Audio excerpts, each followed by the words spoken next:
I have studied the rise and fall of empires for decades, and there is one truth that appears consistently across history. Empires rarely fall from external defeat. They collapse from within. The barbarians do not storm the gates until the gates have already rotted from the inside. The military does not lose wars until domestic dysfunction has already destroyed the capacity to sustain them. The quote from historian Arnold Toynbee haunts me: "Civilizations die from suicide, not by murder." We spend enormous energy worrying about external threats while ignoring the internal contradictions that will actually determine our fate. Today, the United States faces real external competitors. China's economy rivals America's, and its technological capacity grows rapidly. Russia possesses military capability and willingness to use force that constrains American options. Regional powers from Iran to North Korea test boundaries and exploit moments of distraction, but none of these external threats will destroy the American system. What will destroy it, if anything does, is the internal cycle of disorder that has been accelerating for 2 decades and shows no signs of reversing. Understanding this requires understanding how internal order cycles work. All societies move through predictable phases. There is a pattern that repeats across centuries and civilizations.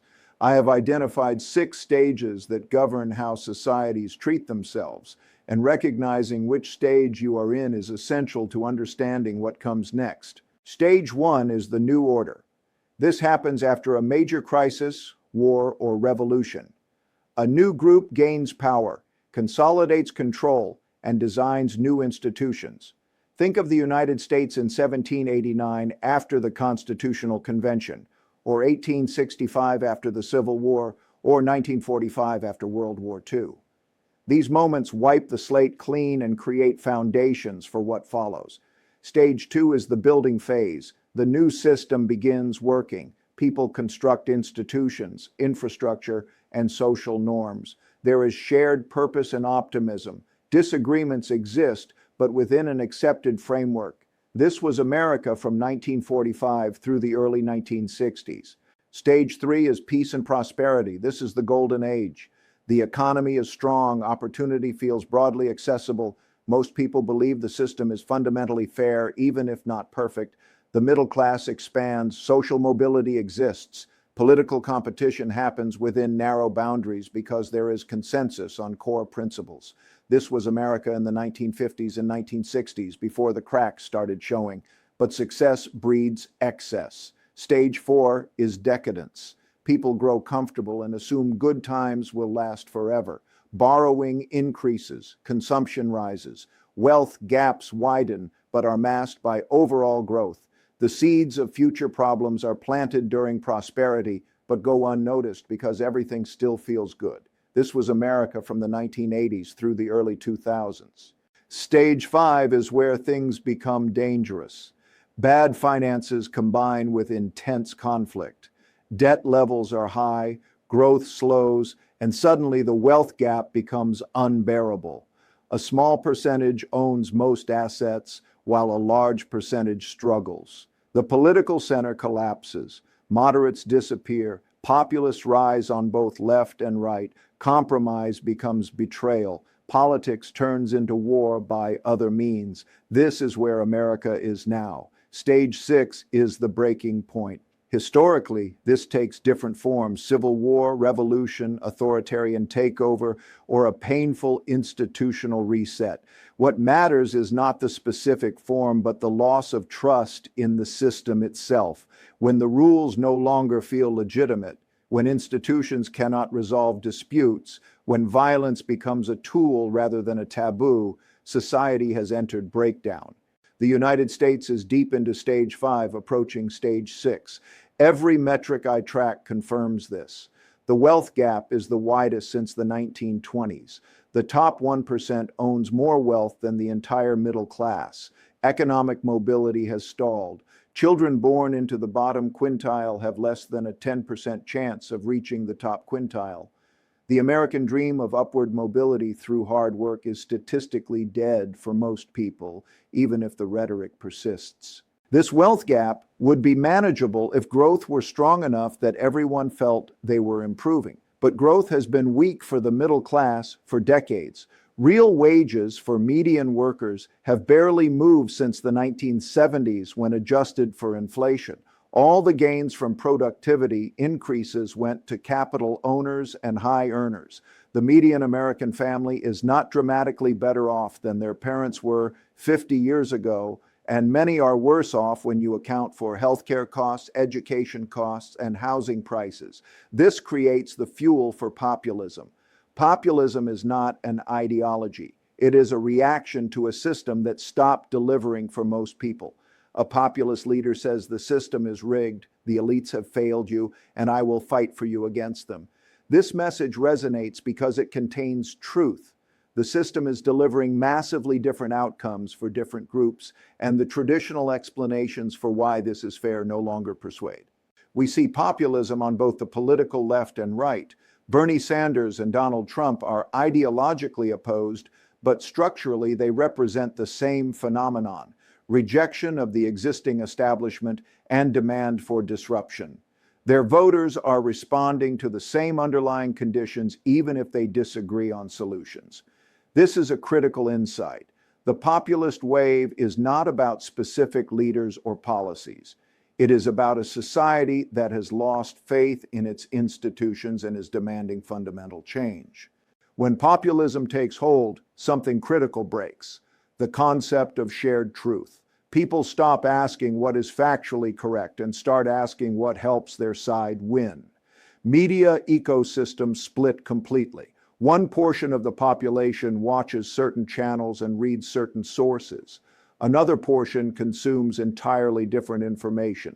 They do not just disagree on interpretation. They inhabit different factual realities. When you cannot agree on basic facts, you cannot resolve disputes through dialogue or evidence. You can only resolve them through power. This is where politics becomes tribal warfare. The other side is not wrong. They are evil. Compromise is not pragmatism. It is betrayal. Winning is not about policy outcomes. It is about defeating enemies. Once politics reaches this stage, democratic norms erode quickly. Election results are not accepted as legitimate. Institutions are captured and weaponized. Rules are bent or broken when necessary to prevent the other side from winning. Each escalation justifies the next because the stakes are portrayed as existential. The United States is experiencing this now. Presidential elections are contested as fraudulent by losing sides. Supreme Court nominations become partisan battles where norms are abandoned. Congressional investigations are viewed not as oversight, but as political persecution. Trust in institutions has collapsed. Confidence in media, Congress, the presidency, the courts, even science and medicine has fallen to historic lows. When institutions lose legitimacy, they lose effectiveness. And when they lose effectiveness, problems accumulate without resolution. Debt is one of those accumulating problems. Federal debt exceeds $35 trillion. Interest payments consume over $1 trillion annually. This is mathematically unsustainable, but politically untouchable. Social Security and Medicare face insolvency within a decade without reform. Yet any proposal to adjust benefits triggers massive opposition. Infrastructure crumbles, education quality declines, healthcare costs explode. But the political system cannot address these issues because every solution requires compromises that neither side will accept. Demographics worsen everything. An aging population increases mandatory spending automatically while reducing the workforce supporting it. Every day, more than 10,000 Americans turn 65 and become eligible for Medicare and Social Security. This continues for another decade. The burden on younger workers increases while their own economic prospects decline. Generational resentment builds. Older voters prioritize protecting benefits they were promised. Younger voters see a system that has taken their future to pay for the past. Both groups feel cheated, and both are partially right. Geographic polarization reinforces political polarization. Urban areas and rural areas are not just voting differently. They are becoming economically, culturally, and socially distinct. Urban residents are more educated, more diverse, and more economically integrated with global systems. Rural residents feel left behind by economic changes that benefit cities while destroying rural industries. This is not just politics. It is lifestyle, values, and identity. People increasingly cannot understand why anyone would choose to live the way the other side does. Now consider what this looks like from the perspective of external competitors. China does not need to defeat America militarily. It only needs to wait for internal division to paralyze American decision-making. A deeply divided country struggles to act decisively in crises. Congress cannot pass budgets without repeated showdowns. Long-term strategy becomes impossible when administrations reverse policies every 4 to 8 years. Allies cannot trust American commitments that might be abandoned after the next election. This internal chaos is visible globally, and it invites external testing. When I look at Venezuela or the broader loss of influence in Latin America, I see not primarily Chinese or Russian success, but American distraction and dysfunction. The United States lacks bandwidth to address challenges in its own hemisphere because attention and resources are divided among too many priorities, while domestic political battles consume energy that should go toward external strategy. This is how empires lose their periphery first, then their core. History provides clear templates. The Soviet Union collapsed from internal economic failure and legitimacy crisis, not external military defeat. The system stopped delivering. When Gorbachev tried reforms, contradictions exploded. The West did not defeat the USSR. The USSR defeated itself through decades of decay. Rome fell to barbarians only after centuries of internal problems destroyed its capacity to resist. Political instability, currency debasement, overextension, and inequality weakened Rome from within. The invasions were the final blow against an already collapsed structure. Britain exhausted itself through 2 world wars, accumulated unsustainable debt, and gradually released holdings it could no longer afford. Suez in 1956 revealed Britain lacked power to impose its will even in vital regions, not because Egypt won militarily, but because Britain lacked internal capacity when opposed. The pattern is consistent. External defeat follows internal decay.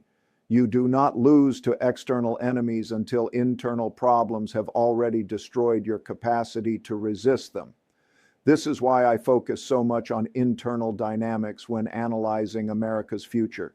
China matters, Russia matters, but they matter less than whether America can resolve its own internal contradictions. Can Stage 5 return to Stage 3 without passing through Stage 6? History suggests it is very difficult. It requires leadership that reduces extremes and builds consensus. It requires acknowledging both sides have legitimate grievances and that winner-take-all politics leads to breakdown. I see little evidence of this. Both coalitions believe they fight for the nation's soul, and the other side represents existential threat. In that framing, compromise is surrender. If both maintain this position, the only outcome is escalating conflict until something breaks. The most likely path is continued polarization until major crisis forces resolution. That crisis could be economic collapse requiring emergency action, external war demanding unity, or social unrest threatening order. The crisis creates conditions where current stalemate becomes untenable and new arrangement emerges. What that arrangement looks like depends on choices made during crisis. Authoritarian consolidation, fragmentation, or reform are all possible. But continuing the current trajectory indefinitely is not. Stage 5 does not last forever. It either moves back to stability or forward to breakdown. For individuals watching this unfold, the implications are significant. You cannot control national politics, but you can control your own positioning. Understanding that internal disorder is the primary risk, not external threats, helps clarify where to focus preparation. Geographic location matters more when national cohesion weakens. Some regions will weather instability better than others. Financial resilience matters because institutional support may become unreliable. Skills and networks matter because formal credentials may lose value if systems that issue them lose legitimacy. This is not advice to panic or abandon the system. It is advice to recognize reality and hedge accordingly. Most of history involves people living through transitions between orders. It is uncomfortable and uncertain, but it is not unprecedented. The key is maintaining flexibility and avoiding overcommitment to arrangements that assume stability will continue indefinitely. The internal order cycle is like gravity. You can ignore it, but you cannot escape it. We are in stage 5, approaching stage 6. Whether we transition to breakdown or somehow find a path back to stability will determine not just America's future, but the shape of global order for the next several decades. External competitors are not causing this. They are simply positioning themselves to benefit from America's internal struggles. The most patriotic act today is not blind loyalty to one side or the other. It is recognizing that the cycle itself is the enemy, and that breaking the cycle requires bridging divides rather than deepening them. Whether enough people come to that realization before stage 6 arrives will determine whether American democracy survives in a form we would recognize. History suggests that most societies do not make this choice voluntarily. They wait until crisis forces it, and by then the cost of resolution is much higher than it needed to be. The competition with China and other external challenges is real, but it is a test of systems. If we want to succeed externally, we must first repair internal order. A house divided against itself cannot stand, and a house divided against itself certainly cannot win a competition with a unified rival that thinks in decades while we think in election cycles. The greatest threat to America is not across the Pacific. It is in the mirror. Until we recognize that, the decline will continue regardless of external circumstances.